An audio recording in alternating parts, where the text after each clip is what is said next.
El Salvador está en régimen de excepción desde el pasado domingo 27 de marzo. En 5 días han sido detenidas más de 3.800 personas, algunas mujeres, pero en su mayoría hombres. Es lo que ha llamado el gobierno guerra contra pandillas. En este mes que va a estar vigente el estado de excepción, se logre controlar toda la acción de estos grupos criminales, que vale decir, no es una situación de coincidencia. Esto es un ataque orquestado. Una de las medidas son los cercos de seguridad en varias comunidades, como este en el departamento de Morazán, que sorprendió hasta a sus habitantes.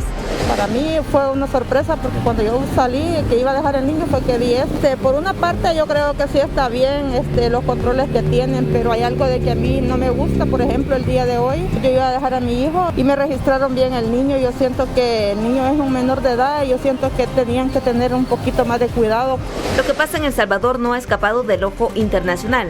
Algunos organismos se han pronunciado, como la Oficina en Washington para Asuntos Latinoamericanos, que emitió un pronunciamiento de sus 70 socios que condenaron la pérdida de vidas, pero también dijeron que suspender los derechos no hará que nadie esté más seguro. También este viernes, Amnistía Internacional emitió una carta abierta en la cual se solidariza con las víctimas de violencia y de los abusos de derechos humanos en nuestro país. Algunos salvadoreños en Estados Unidos también se mostraron atentos a lo que está pasando. Yo sé que tiene un impacto en la economía de El Salvador. En el caso mío también, yo también quiero viajar allá, pero no voy a viajar hasta que las cosas se pongan más tranquilas. Para ampliar el régimen de excepción, los diputados aprobaron reformas al presupuesto de este año, más protección de jueces y varias reformas de leyes para aumentar penas a los supuestos pandilleros. Ciertas medidas han causado polémica, así como también algunos mensajes del presidente Nayib Bukele a la comunidad internacional. El último de ellos, la respuesta que dio a Juan Papier, investigador de Human Rights Watch, quien cuestionó un mensaje del mandatario sobre el posible nexo de un juez con el crimen organizado. Estos temas son los que han dominado la agenda nacional en los últimos días.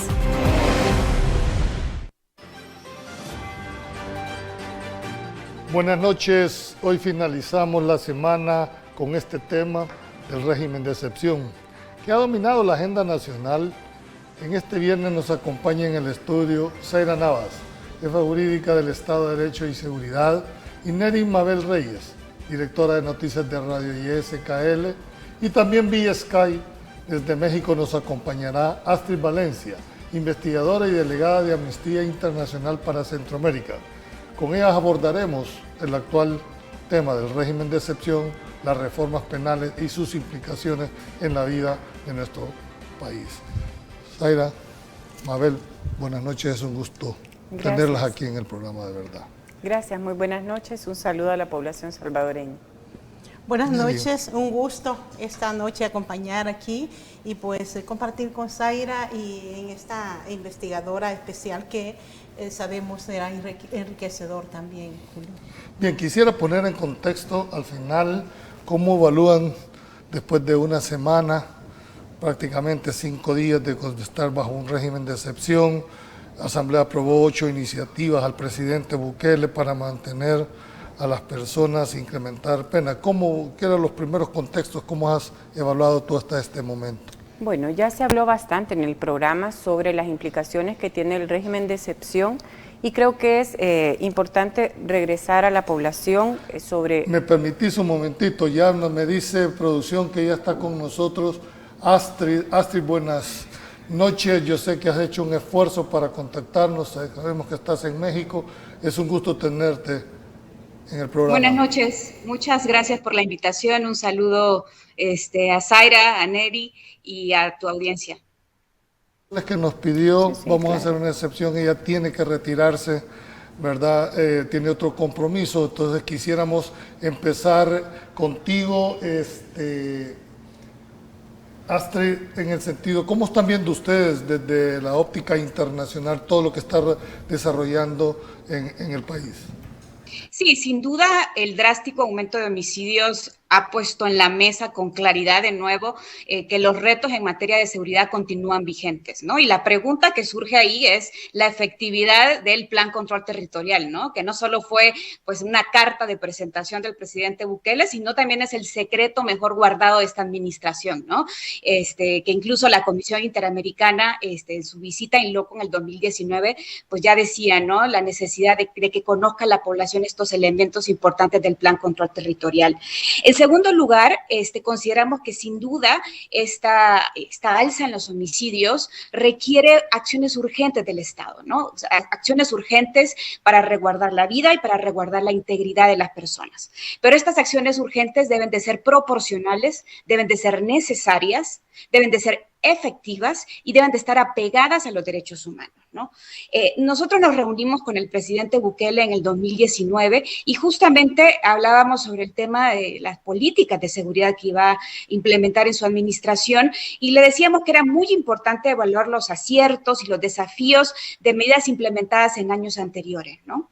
Pero tristemente, pues lo que hemos visto es una repetición de medidas que se han visto en el pasado que no han realizado o no toman en cuenta más bien las causas estructurales de la violencia, que tampoco le dan un énfasis central a la prevención, ¿no? Y eso es lo que hemos visto en El Salvador, tanto con el decreto del estado de excepción, que como decía Zaira, pues se ha debatido mucho a nivel nacional las violaciones a derechos humanos que encarna el decreto en sí mismo, ¿no? Las medidas que incluye, pero también las reformas recientes en materia pues del Código Penal, Procesal Penal y otras leyes, así como este lenguaje confrontativo, ¿no? Que está difundiendo directamente el presidente, ¿no? A través de redes sociales en contra de organizaciones de derechos humanos, defensores, medios independientes que solo están cuestionando la efectividad de sus medidas, ¿no?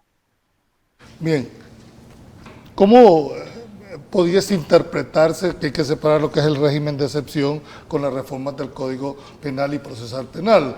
Aunque muchos puedan o no compartir, dijéramos, el régimen de excepción, pero las reformas del Código Penal y Procesal Penal son, dijéramos, reformas que venían demandándose en cuanto a el incremento de pena, ¿verdad? En cuanto a crear lo que se conoce como jueces sin rostro, a crear, dijéramos, en el caso nuestro, de acuerdo a nuestra legislación, ¿verdad? Ya no va a haber, dijéramos, prescripción en cuanto a la primera etapa, si no está presente va a continuarse. Y finalmente, quizás lo más importante, que se reforma la ley penal juvenil, ¿verdad? Dada la realidad con la que se está planteando. Entonces, si separamos por un tema, dijéramos, el régimen de excepción, ¿verdad? Quisiera cómo estás viendo específicamente en este último la reforma penal juvenil. No sé si estás enterada de esto en el país. Sí, bueno, yo creo que es importante traer a la mesa algo que dijo recientemente la Comisión Interamericana, justamente en su informe sobre El Salvador que emitió el año pasado, donde dice con claridad que las políticas de seguridad que están centradas en respuestas punitivas a través del sistema penal, pues son políticas cortoplacistas, ¿no? Que buscan resultados a corto plazo y que por lo tanto no van a las causas raíz de las situaciones de violencia e inseguridad, ¿no? Y es un poco lo que estamos viendo ahora como respuesta del Estado salvadoreño.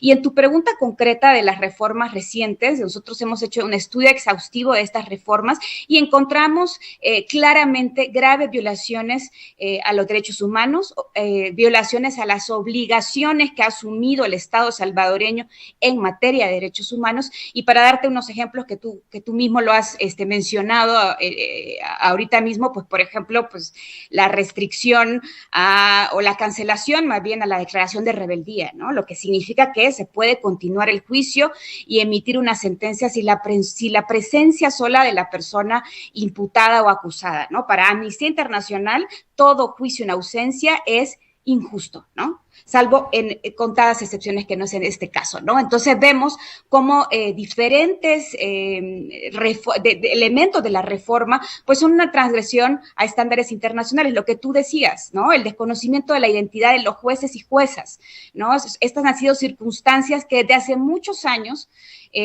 ha observado la Corte Interamericana de Derechos Humanos como situaciones que violan el debido proceso y las garantías judiciales, ¿no?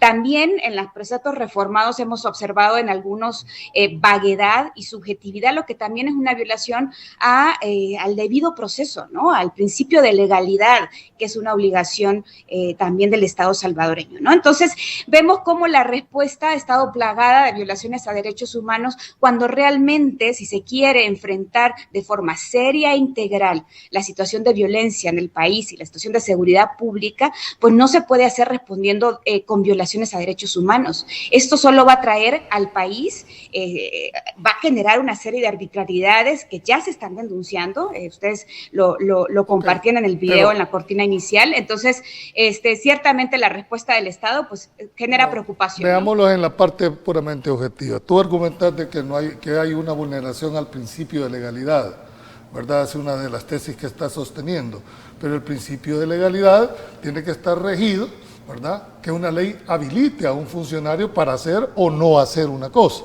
¿verdad? Hay un régimen de excepción que no lo puedas compartir, esa es otra cosa, pero ¿a dónde está la violación al principio de legalidad? Sí, te pongo un ejemplo muy concreto, ¿no? Por ejemplo, las modificaciones al Código Penal que establecen de 20 a 30 años de prisión para las personas, y leo literalmente, que reciban provecho directa o indirectamente de las relaciones de cualquier naturaleza con tales organizaciones. Esta es una vaguedad que causa un gran riesgo en la aplicación de esta normativa, ¿no? Entonces, el principio de legalidad no solo significa que la normativa estará escrita, ¿no? Eso es el inicio, ¿no? Pero es insuficiente para cumplir con el principio de legalidad. El principio de legalidad implica la claridad de la norma para evitar arbitrariedad en su aplicación, ¿no? Entonces, vemos cómo estas normas vagas podrían ser escritas de otra forma que no violan el principio de legalidad y que den certeza jurídica a las personas, cosas que no estamos viendo en el texto como fue aprobado. Finalmente quiero hacerte esta pregunta al margen de lo que es el tema un poco más política. Si es tan evidente las violaciones a los derechos humanos, si es tan evidente esta transgresión, ¿por qué la población aplaude? ¿Por qué la población aprueba, dijéramos, este tipo de acciones?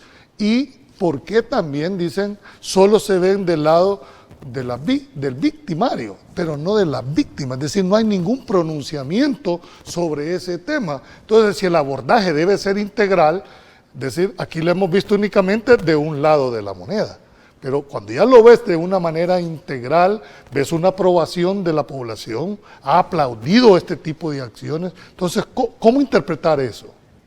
Bueno, ustedes también ponían en el video inicial, en la cortina inicial, gente preocupada por estos cercos policiales, por estas revisiones a los niños, que es dramáticas esas imágenes, ¿no? Veíamos también, están repletas las redes sociales de medios de comunicación con imágenes y denuncias de gente buscando a sus familiares afuera de instalaciones policiales, ¿no? Entonces, esto preocupa, ¿no? Esto preocupa porque combatir la delincuencia con violaciones a derechos humanos no es posible y no es efectivo, y eso también lo ha dicho, por ejemplo, la relatora de ejecuciones extralegales que visitó El Salvador en el 2018, dijo con claridad, ¿no? Estas detenciones masivas, pues es muy difícil que logren cambios estructurales en una política de seguridad. Entonces, la verdad que si el Estado salvadoreño y el gobierno del presidente Bukele están interesados genuinamente en una respuesta integral, que como tú dices, que esté centrada en las víctimas, y que creo que sí hay pronunciamientos de las organizaciones salvadoreñas y de las organizaciones internacionales que claramente están trabajando por las víctimas desde hace decenas de años, que han puesto en el centro del análisis los derechos humanos, que no quieren más víctimas de detenciones arbitrarias, que no quieren más víctimas de tortura y que quieren un mejor país, ¿no? Entonces, el gobierno del presidente Bukele se comprometió también al inicio de su mandato a dar este mejor país, pero lo que estamos viendo es cómo cada una de sus acciones está llevándose, los compromisos internacionales que el Estado ha asumido, las violaciones de derechos humanos y poniendo en fragilidad el Estado de Derecho, ¿no? Entonces, eso. Finalmente, solo quisiera, dijéramos, para terminar en esta etapa, ya empezar con nuestras invitadas aquí en el estudio. ¿Cómo ven ustedes, como Amnistía Internacional, el tema de del juez sin rostro, como una medida de garantizar, dijéramos, la integridad tanto física del juez, del juzgador, como también de los colaboradores? ¿Cómo miran ustedes puntualmente esa reforma, aunque no se llama jueces sin rostro, pero dijéramos en el caló jurisdiccional, a nivel de academia, se conoce como juez sin rostro? Es aquel que está dirigiendo un juicio, pero es imposible conocer ¿verdad? Uno le pone número, etcétera. ¿Cómo lo ven ustedes? Sí, pues más que Amnistía Internacional, cómo lo ve el derecho internacional y cómo lo ven los mecanismos internacionales de protección, ¿no? Y en eso la Corte Interamericana de Derechos Humanos ha sido muy consistente desde hace muchos años. Este debate alrededor del desconocimiento de la identidad de jueces y juezas en el continente americano no es nuevo, ¿no? No es un debate nuevo. Y en ese sentido, pues la Corte Interamericana da muchas herramientas de análisis, también directrices que tienen que acatar los estados sobre por qué desconocer la identidad de los jueces y jueces, pues es un problema del debido proceso, ¿no? Es un problema del debido proceso porque no se puede saber la idoneidad del juez, porque no se permite entonces utilizar la figura de la recusación, que es un recurso legal, ¿no?, que existe. Entonces, estos obstáculos que generan en el debido proceso han hecho que pues, la Corte Interamericana sea muy clara en determinar que este tipo de medidas pues, violan el debido proceso, ¿no? Esto no exime al Estado la obligación de garantizar la seguridad de los jueces, ¿no? Pero el Estado salvadoreño debería de conocer sus compromisos, ¿no? Y debería de saber que este es un estándar internacional que está obligado a cumplir. Tengo 2 minutos, me gustaría tu opinión. ¿Qué rol debe de jugar el órgano judicial en este momento? Pues claramente el rol del órgano judicial es impartir pronta, cumplida justicia, una justicia imparcial, ¿no? ¿Perdón? Además se convierte en el que controla, dijéramos, en la primera etapa de la investigación del delito, o sea, que le va a tocar aplicar o no la disposición. Claro, el órgano judicial también tiene que hacer un análisis, ¿no? Y sobre eso también el derecho internacional es muy claro, hacer un análisis de los preceptos que va a aplicar a la luz de las obligaciones internacionales del Estado salvadoreño, ¿no? Y entonces tiene que asegurarse que el derecho que está aplicando no viola derechos humanos y que cumple con los compromisos internacionales. Ese también es parte del rol del sistema judicial, ¿no?, que se llama el examen de la convencionalidad. ¿Qué esperan ustedes del accionar del gobierno en esta última etapa? Pues lamentablemente lo que hemos visto y a lo largo de la administración, no solo lo hemos visto, lo hemos documentado en terreno, lo hemos denunciado públicamente, es como las políticas del gobierno actual pues violan de forma regular los derechos humanos, ¿no? Un presidente que ocupa ese lenguaje confrontativo, ¿no?, que estigmatiza a personas defensoras de derechos humanos. Eso es, en lugar de involucrarse en un debate de fondo, de alto nivel y serio para diseñar la arquitectura que necesita el país, ¿no? Entonces, claramente, pues, lo que podemos esperar de este tipo de gobiernos es una alarma. Creemos que las autoridades están llamadas a reflexionar, ¿no?, y a reformar todas las medidas que violan derechos humanos y a ofrecerle a la población, ¿no?, esa garantía por sus derechos, ¿no? Ese es el llamado nuestro, ¿no? Esperamos que el gobierno pues haga esa reflexión que le está pidiendo el país entero, pero también la comunidad internacional en su conjunto, ¿no? Bueno, muchas gracias. Tengo que ir a un corte comercial. Cuando regresemos vamos a tratar de interpretar todo lo que esto fue tu exposición en esta primera parte. Hemos visto en el segmento anterior, Zaida y Mabel, cuál ha sido la posición, dijéramos, de esta relatora de los derechos humanos. Ahora, trasladándolos aquí, ¿cómo viste las respuestas que dio, sobre todo en cuanto a las reformas penales? Bueno, en primer lugar hay que decir que ciertamente hay una percepción de la ciudadanía de que este tipo de políticas públicas, aunque no sean escritas y no se configuren como tales, como políticas públicas, son positivas.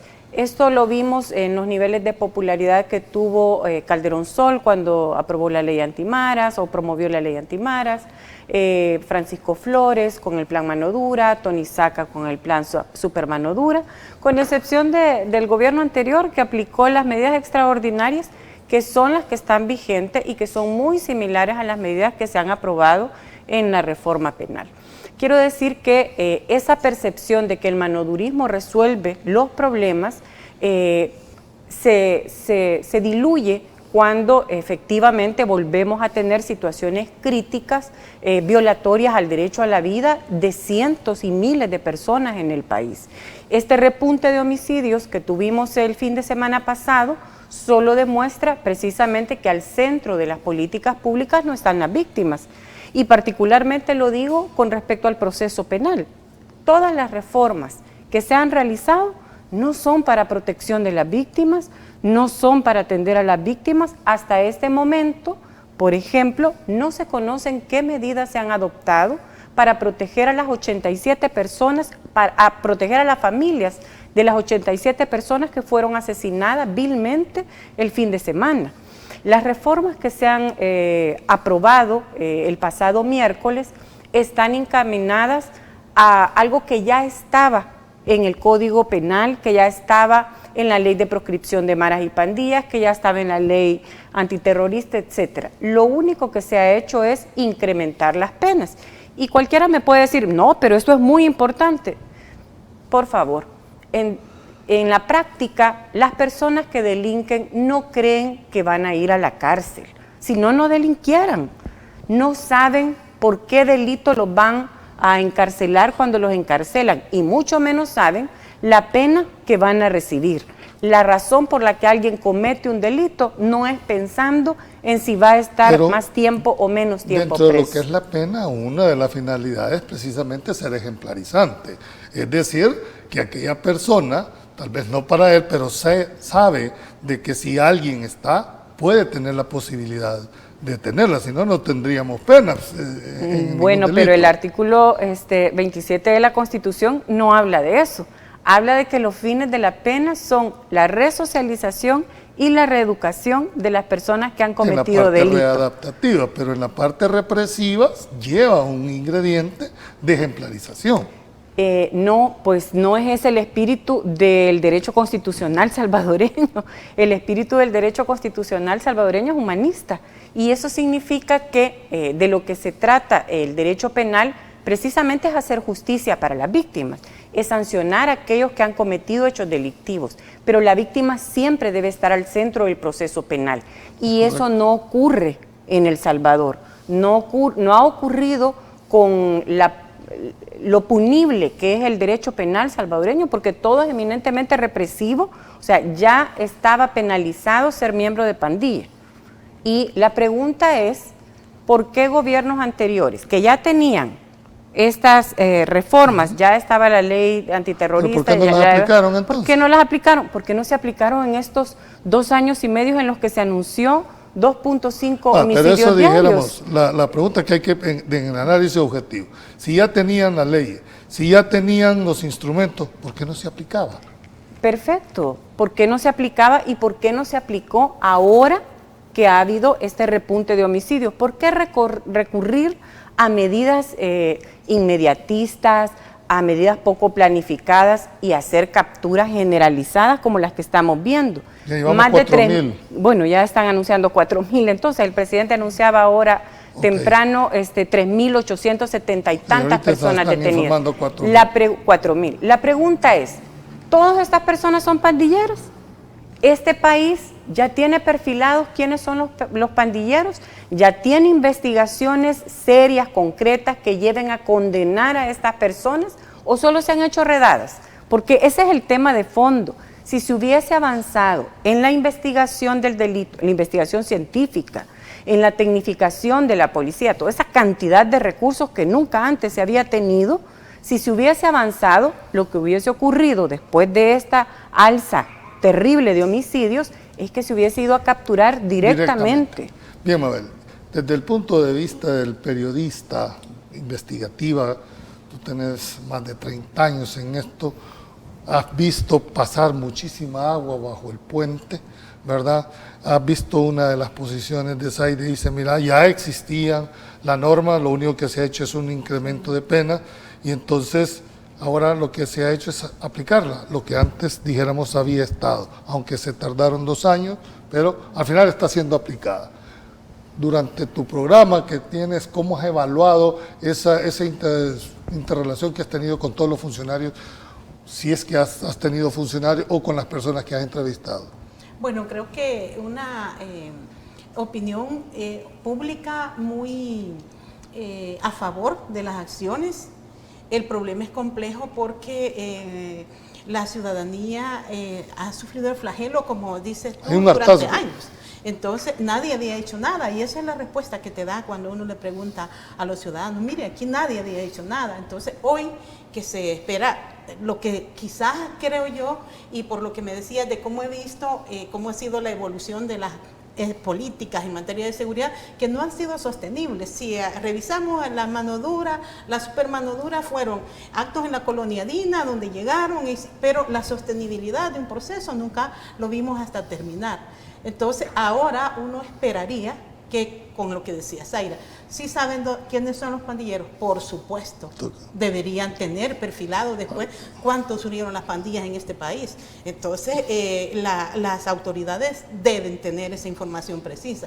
Que nosotros periodistas la conozcamos, no la conocemos. Es parte de la inteligencia. Es parte de la inteligencia. Las zonas geográficas, ¿dónde están? Por supuesto, ellos lo saben. Y eso a nivel de prensa, nosotros hemos sabido, y uno, por ejemplo, te daban protocolos de seguridad para los periodistas. Mire, si su periodista vive en San Marcos y hay un operativo, no lo mande a San Marcos. Te lo decían las mismas autoridades en administraciones anteriores. ¿Por qué? Porque estaban ya perfiladas las zonas geográficas donde operan. Entonces yo creo que lo que no ha existido es una línea de continuidad con todo lo que decía Zaira de ese marco legal existente, la ley antiterrorismo. No se aplicó, se comenzaron los procesos, pero aquí entra un papel del órgano judicial. ¿Qué pasó con los procesos que llevaban los distintos tribunales? Con o sin nombre, como hoy se busca, lo importante es el resultado de un proceso al final. Los jueces para nosotros, prensa, nunca han sido de mucho conocimiento, solo para los abogados, defensores, acusadores, pero uno a nivel de medio casi que no sabía, más cuando se hicieron los tribunales que son colegiados, uno no conoce, a veces quién preside el tribunal nada más. Entonces yo creo que la opinión pública hoy está esperando que esto ¿Qué va a pasar? Exacto, y tienen esa esperanza de que se cumpla. Ahora, que ha habido excesos, yo creo que sí hay excesos. Hay tantos testimonios, la forma quizás como se hizo no ha sido como un espacio que ha podido focalizar una acción más planificada, pero la ciudadanía, está en favor de estas medidas. Yo ahora escuchaba en la radio un programa y uno puede pues a veces sentirse un tanto afectado, ¿verdad? Porque la gente hablando de la pena de muerte como una figura necesaria, pero si hubo 15 llamadas, de las 15 llamadas 10 estaban en favor de la pena de muerte. Pero ¿qué es lo que sucede? Es esa ansiedad de justicia. Y como dice Zaira, si las víctimas no han tenido, en ningún momento las víctimas han tenido una reparación, pues uno puede, el caso de la colega Carla Turcios, ella y su hijo han dado el abuelo buscando apoyo para ver cómo lo atienden al niño. Entonces no, en ningún escenario hay aquí una atención a las víctimas, pero yo creo que la opinión pública sí quiere que haya esa justicia ejemplarizante. Ok, antes de darte, tenemos una participación ciudadana, porque el programa eso sí. Es una interacción en el cual vamos midiendo todos los conceptos que ustedes están virtiendo. Me dicen que ya tenemos ahí la participación, dice, buenas noches, les saluda René Alvarado. Licenciado Valdivieso, lo felicito por su programa. Pregúntele a sus invitados qué podemos hacer como ciudadanos de a pie para que cada vez más gente se convenza que el rumbo del país no es el correcto. Como ciudadano me siento impotente al ver que cada día se vulneran más los derechos del ciudadano.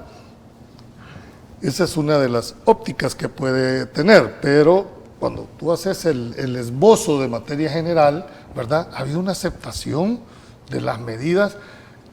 Llámesele hartazgo, porque la realidad que podemos vivir cualquiera de nosotros es diferente a esa realidad que vive la señora que vende pan allá en una colonia, que no quiero decir nombres por no estigmatizar el tema, pero es realidad que tiene que pagar una cuota, que tiene que ir a verse a un centro comercial con su familia porque no puede ver a la familia porque vive en una colonia que es de una pandilla diferente. Esas son realidades a las cuales se ha enfrentado el salvadoreño y ahora dice, bueno, estoy viendo esta acción y hay gente hasta aplaudidos ahí. Bueno, hay que decir que la población acepta este tipo de medidas como las aceptó en el periodo de Francisco Flores, etcétera, precisamente porque esto se llama populismo penal o populismo punitivo. Se le vende a la población, hay un despliegue enorme en los medios de comunicación. Estos últimos 2 años hemos visto que el país era el país de las maravillas, donde todo era perfecto. Pero ahora se le vende a la población que la salida a los problemas es romper con el Estado democrático, romper con principios de legalidad, el principio del juez natural, violar los derechos humanos, no importa. Y aquí no estoy hablando solo de los derechos de las personas que cometen delitos, estoy hablando de todas las personas que estamos sujetas como ciudadanas y ciudadanos salvadoreños al régimen penal del país. Lo que hay es un populismo penal. Tenemos más participación ciudadana. Una cosa es que atropella a una persona que no está tatuada, a una persona con tatuajes en todo el cuerpo y cara que claramente identifica que es pandillero, y no se trata de estigmatización como lo quieren hacer ver. En el pasado no se hizo nada, dejaron que las pandillas crecieran y tomaran el control sin importar que mataran. ¿Qué puedes decir a eso? Bueno, el tema es que este gobierno ha sido denunciado no solo por investigaciones periodísticas, sino por el mismo Estados Unidos de una negociación con las pandillas. Eso es una cuestión sumamente grave, y funcionarios de este gobierno no solo han sido señalados, sino se les han aplicado medidas restrictivas en aquel país precisamente por negociación con las pandillas. Yo creo que hay en muchos de los partidos políticos que han gobernado, o en los partidos políticos que han gobernado en este país, poca franqueza, por no decir otras palabras, para con la población. El enfrentar un problema social tan estructural como es el desarrollo de las pandillas. El presidente decía que hay 70,000 pandilleros. Bueno, esos 70,000 pandilleros tienen familias que viven también de la renta, del cobro de las extorsiones, etcétera. Para atender y erradicar ese problema no basta con meter 10,000 personas a la cárcel. Es necesario la adopción de políticas integrales y no emitir normas de esta naturaleza que riñen con la Constitución. Mabel, estamos claros que esto es un problema estructural y como tal merecen soluciones estructurales, pero no se ha puesto que con esto se va a resolver el problema. Estos son instrumentos que desde la óptica del gobierno les va a permitir aplicar y agilizar más, dijéramos, dotar de instrumentos, no para resolver el problema, sino para tenerlo de alguna manera, dijéramos, más expedito, por ejemplo, cuando se aumenta la detención provisional, ¿verdad? Pero para darte la palabra, solo quiero leer estas dos. Nos dicen, buenas noches, saludos a sus invitadas. ¿Quién garantiza los derechos de los salvadoreños cuando a diario se ven múltiples asesinatos por parte de los pandilleros y delincuentes? Deberían de proponer alternativas de solución para contrarrestar la violencia en nuestro país, como organizaciones internacionales, ¿verdad? Que se desgarran las vestiduras y mantienen una doble moral en toda esta situación que vive el país. La pregunta, ¿derechos humanos para quién? Bueno, los derechos humanos son para todos los ciudadanos, ¿verdad? Así están conceptualizados. Nosotros como profesionales del periodismo tenemos derecho a informar. De hecho, hay una ley de acceso a la información, un derecho de información para una libertad de prensa, una libertad de expresión, que son los componentes de un esquema democrático, que creo se ha venido debilitando por estas transformaciones a las que hacía referencia Zaira, que hemos tenido, digamos, en 2 años y medio de una serie de cambios, pero que en el tema de seguridad el ejercicio periodístico se había plagado de contenidos en los que se decía que se había logrado una reducción de homicidios. Y por eso es que lo que ahora se refiere Zaira, es que los medios, eso dicen las autoridades, y cuando uno llegaba y buscaba estadística, eso te daban una estadística de reducción de homicidios. Lo que los medios no pudimos acceder con una precisión, con una exactitud, cuál es el origen de esa estrategia que se rompe a partir de la semana pasada. Entonces creo que los derechos humanos los debemos ejercer todos, pero hay límites, Julio. Por ejemplo, cuando se comete ya un homicidio, vas a quitarle su dinero a la gente, estás cometiendo un ilícito y por lo tanto perdés un derecho en ese momento. Entonces creo que lo que nos lleva a concluir es que sí tenemos derechos y obligaciones como ciudadanos, y en el momento en que ese equilibrio lo rompemos es que se exponen a este tipo de situaciones, y ojalá que haya un resultado favorable, que si las condiciones se están generando de esta manera, que demuestren que realmente hay una esencia para el trabajo, porque pongámonos a pensar a futuro, ¿qué va a suceder si el resultado al final pasa lo mismo y nos quedamos como en administraciones anteriores, donde la política de seguridad no dejó ningún resultado? ¿Y qué pasó? Solo tuvimos... Ese es el riesgo. Nos dicen ahí, buenas noches, un saludo a todos. Una pregunta a los panelistas. ¿Cómo cree que se debe resolver el problema de hacinamiento carcelario? De hecho, ya siempre ha estado, y si a estas capturas son condenadas, más aumentará el hacinamiento. ¿El gobierno tendrá un plan para eso? Buenas noches y salud. Creo que es un tema, ya de por sí el régimen carcelario está excedido en un 300%. Había una reducción en el hacinamiento que se había hecho con algunos decretos. Decretos, sí, con algunos. Bien, tengo que ir a un corte comercial. Cuando regresemos, vamos a poner en perspectiva el control jurisdiccional. ¿Cómo están viendo los jueces ustedes desde la óptica? Porque al final a quien le va a tocar de alguna manera tener o darle el pase a lo actuado va a ser los jueces, el órgano judicial. Ya volvemos, no nos cambie. Dentro de este apartado no quiero pasar desapercibido que el artículo 13 de la Constitución, que por el régimen de excepción y el decreto que se ha establecido, dijéramos, dejó sin efecto el inciso segundo de esa disposición, que es el que amplía la detención administrativa de 72 horas a 15 días. Y te decía, es como una forma de dar más tiempo para que se puedan preparar los requerimientos, ¿verdad? Sobre todo cuando llevamos con 4.000 personas ahorita detenidas, pero entiendo que tú tenés otra óptica y valoración sobre la ampliación del plazo. Es que una cosa es la gravedad que tiene en sí mismo la restricción al artículo 13 y también al inciso segundo del artículo 12, que es el derecho de defensa, pero además toca la presunción de inocencia. Esencialmente la reforma que se ha hecho al artículo 8, inciso final del Código Procesal Penal, ya no solo mantiene los 15 días en detención administrativa, sino que prohíbe sobreseer a las personas que son procesadas por los delitos descritos en el Código Penal que ha sido reformado. Básicamente los que se atribuyen a miembros de maras y pandillas. Pero vayamos al detalle. ¿De qué se trata esta reforma del artículo 8? No se le puede dar medidas sustitutivas a la detención provisional a las personas que están siendo procesadas.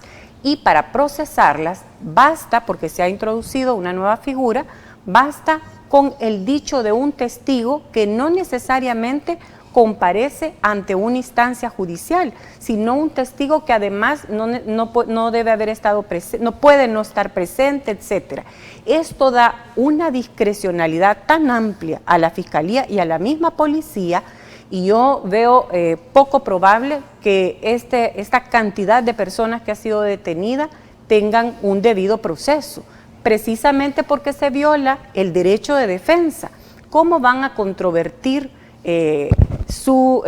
o cómo van a poder alegar su inocencia si ya está planteada en las reformas que el dicho de un testigo basta para que digan, mire, esta persona es pandillera, y ser pandillero es un delito muy grave pero ahora. Eso tiene que ir, por eso hablaba, al control jurisdiccional. ¿Pero qué tenemos de control jurisdiccional ahora? Bueno. El presidente ordenando el traslado de jueces que han sido independientes. Por cierto, el juez que fue trasladado ayer... El que dio la resolución, el juez de instrucción. Exacto, es el juez especializado que dio una resolución condenatoria hacia unos pandilleros que revelaron que miembros del gobierno habían negociado los paquetes alimenticios. Este presidente está poniendo y quitando porque tiene el control también del órgano jurisdiccional, teniendo el control de la Corte Suprema de Justicia y de la Asamblea Legislativa. Poco probable que haya jueces independientes y el problema no son las personas que han cometido delitos quienes deben ser juzgadas y sancionadas. El problema son las personas que han sido detenidas injustamente, porque aquí han detenido personas que van pasando. ¿Cómo separar quién es el que ha sido detenido injustamente? Pues para eso está la investigación penal, y la investigación penal que no se realiza adecuadamente trae como consecuencia la violación a los derechos de la población. ¿Cómo ves tú? Es decir, Zaida está planteando, dijéramos, mire, el problema no son los que se detienen o que de alguna manera físicamente, dijéramos, hay un indicio de que forman parte de una pandilla, porque el tatuaje tiene un mensaje y tiene una identificación. Sin embargo, dice, a mí no me preocupan eso, me preocupan aquellos que puedan estar siendo señalados. Bueno, los que no nos deben preocupar son los que han cometido delitos. No solo el hecho para que no se vaya a interpretar como que estás defendiendo delincuentes. Los extorsionistas también, Zaira, tienen que pagar. Todo el que ha cometido delitos. Claro. Y delito es, todos esos son delitos. Si no, habría que pero no se puede culpar a una persona por ser hija de alguien o tener un vínculo con alguien que ha cometido un delito.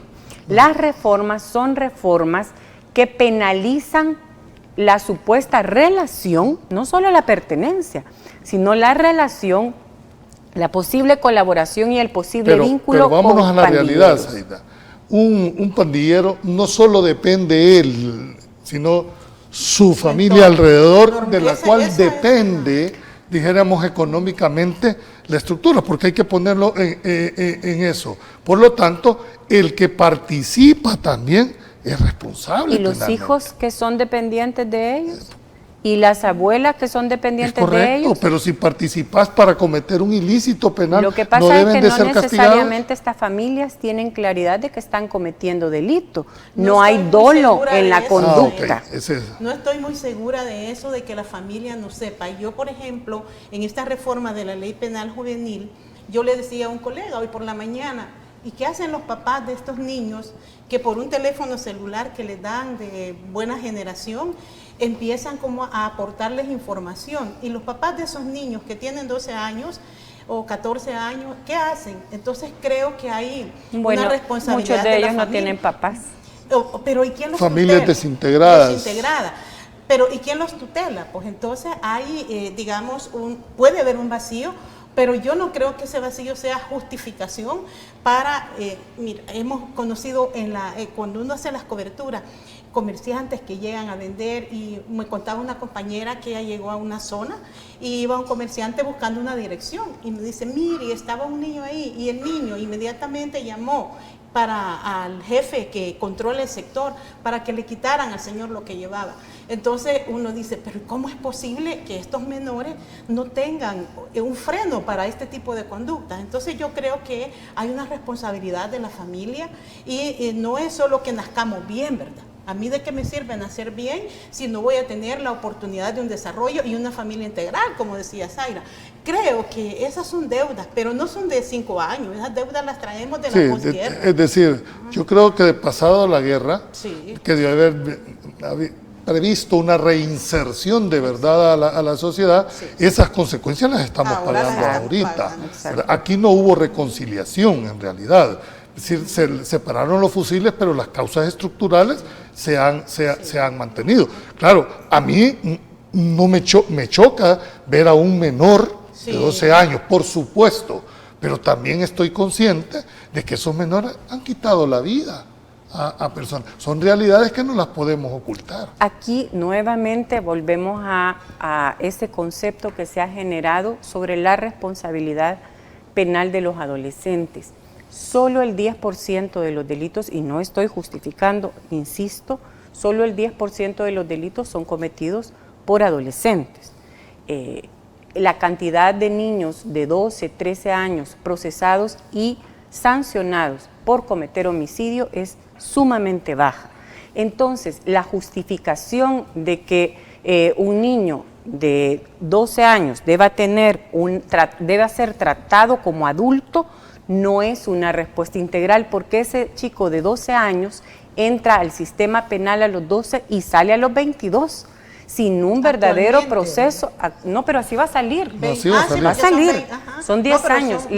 10 años. Les van a aplicar a niños que todavía no tienen una claridad, no tienen conciencia, no han desarrollado todavía, no tienen el concepto, ni la madurez, ni el desarrollo progresivo. El discernimiento, esa es la palabra. El discernimiento que tiene una persona de 12 años no es el mismo que tiene uno de 18 o uno de 25. Pero hay que verlo también del otro lado, porque el adulto que se aprovecha de este menor sí sabe que ese discernimiento es límite, pero al final, es decir, un muchacho de 12 años sí puede distinguir entre la vida y la muerte, sí puede distinguir entre el bien y el mal en ese momento.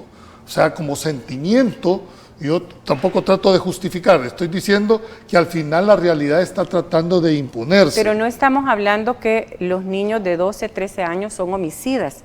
Estamos hablando que en este país la mayor cantidad de participación delincuencial que tienen los adolescentes de 12 a 14, 15 años es de ser utilizados por estas estructuras criminales para cobrar renta, que es una cosa tremenda para las familias, para llevar mensajes y para hacer rol de vigía. ¿Quiénes deben ser sancionados?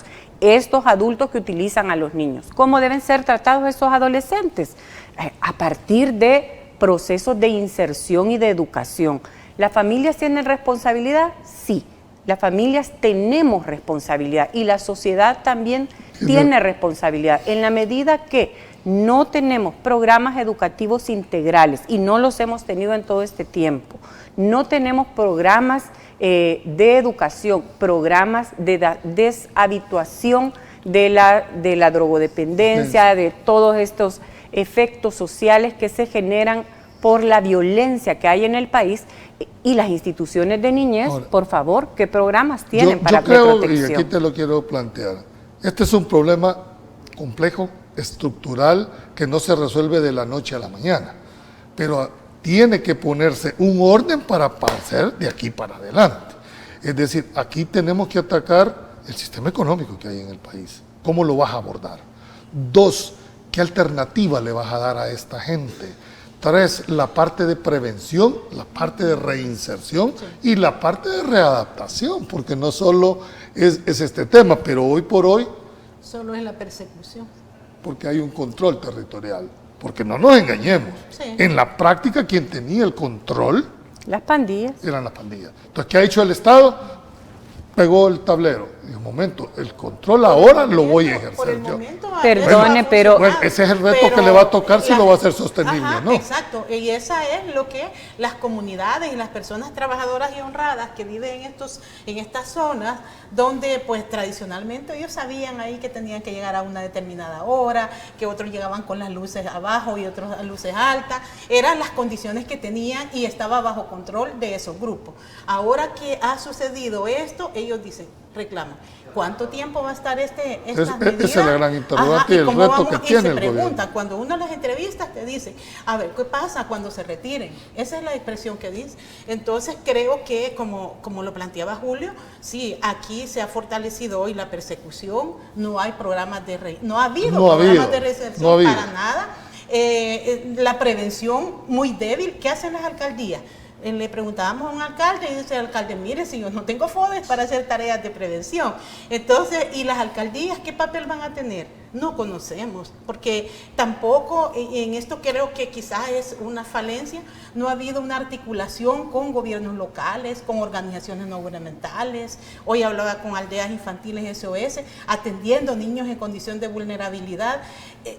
Si algo más planificado, como Zaira decía al principio de una gestión, hubiese sido articular todas estas líneas. Creo que tuviéramos mejores resultados, pero el método yo creo que no está siendo como lo que nos garantice una efectividad. Aspiramos a que sí. Sí, un minuto tu conclusión y tu mensaje, Zaira. Bueno, que este país ha sufrido muchísimo y que no merecemos seguir sufriendo y tampoco merecemos que sigan experimentando con la seguridad y con la vida de la población salvadoreña.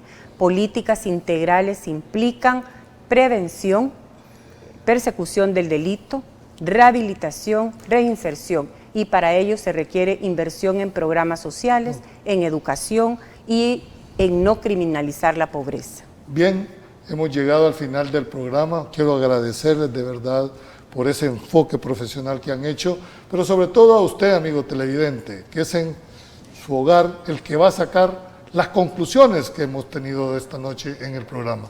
Nuestra responsabilidad es poner los hechos. Son ustedes los que sacarán sus propias conclusiones.